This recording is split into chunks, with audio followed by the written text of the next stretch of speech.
stop scrolling. Just for a second. We've all watched Lamine Yamal shatter records. The youngest debutant, the youngest scorer, the Euros phenomenon, and the rest. We treat him like a finished product, a flawless marvel. But what if I told you that every legendary defender, every world-class coach, and every top analyst knows something about him you don't? They see a crack in the armor, a single critical vulnerability. And it's the very thing that could either define his greatness or stunt his evolution. I'm not talking about basic stats. I'm talking about his secret weakness, and it just got exposed.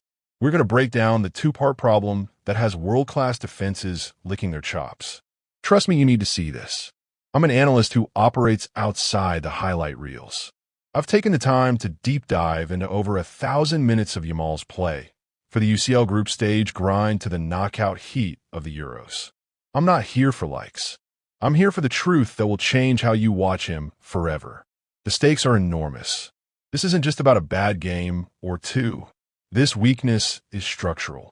If he doesn't address it in the next 18 months, defenders will learn the pattern, and his sensational dribbling will turn into predictable frustration. This flaw will become a ceiling on his potential. But before we get into the breakdown, I want to hear from you guys. Take a minute to pause the video and comment below what you think is the biggest physical obstacle Lamine Yamal must overcome in the next year.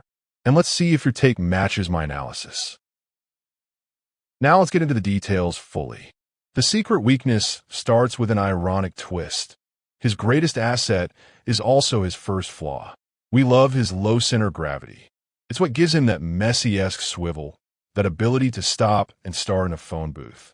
But I'm seeing a very crucial gap in his duel success rate. When the ball isn't at his feet, when he needs to contest a 50-50 challenge, or when a defender simply uses their hip to shoulder charge him off the ball, he loses every time. He simply does not have the upper body core strength to maintain balance and momentum under contact. He's a featherweight in a heavyweight league. This isn't just a concern against hulking center backs.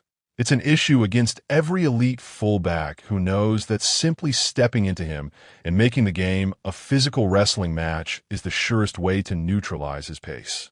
This forces him to release the ball early, ruining the attacking rhythm. The solution here is simple but painful. Live in the gym.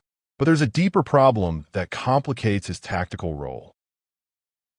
The second, more structural weakness I've identified is a lack of sustained defensive accountability and recovery speed. He frequently gets caught in no man's land. He's too far forward to effectively press the opposition center back, a crucial job in modern football, but he's also too slow, or perhaps too reluctant, to track the opposition's overlapping fullback. This isn't a lack of effort. I believe it's a consequence of his physical immaturity. He can't expend the energy sprinting back if he knows he'll just get bodied off the ball. So what happens? He leaves a massive, gaping defensive channel on the right wing. This makes his own fullback constantly exposed in a 2v1 situation. World-class teams don't just notice this, they plan for it. They purposefully switch the play to the left wing to draw out the defense, then instantly switch back to the right, where they know that channel is vulnerable. If you were his coach, would you make him all track back defensively, or excuse him entirely for his attacking threat? What would be your coaching philosophy here? So what is the fix? We need a strategic transformation. We can't wait 2 years for him to bulk up. My prescriptive solution is to turn him into an Arjen Robben-style inverted playmaker. This is a temporary tactical defense against his current weakness. 1. Restrict defensive duties. His coach must formally excuse him from deep tracking back. His defensive zone is now strictly limited to pressuring the opponent's fullback in the final third. 2. Centralize his attack. By playing him higher and wider, he can maximize his elite vision. When he cuts inside, he should look not just to shoot, which he's getting good at, but to use his developing passing range to unlock defense-splitting through balls. This turns a physical deficit into a tactical luxury. He gets to be a pure threat. Do you think will Lamine Yamal win the Ballon d'Or before he turns 23? Yes or no, and why? I will be reading and responding to as many of your predictions as possible. This weakness is real, but it's also a speed bump, not a roadblock.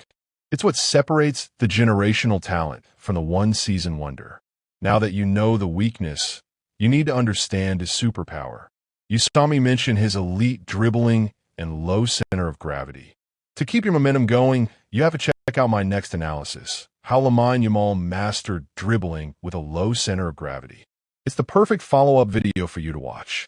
Remember, don't forget to click like and hit the subscribe button to stay updated and, of course, get notified whenever I post a new video just like this one.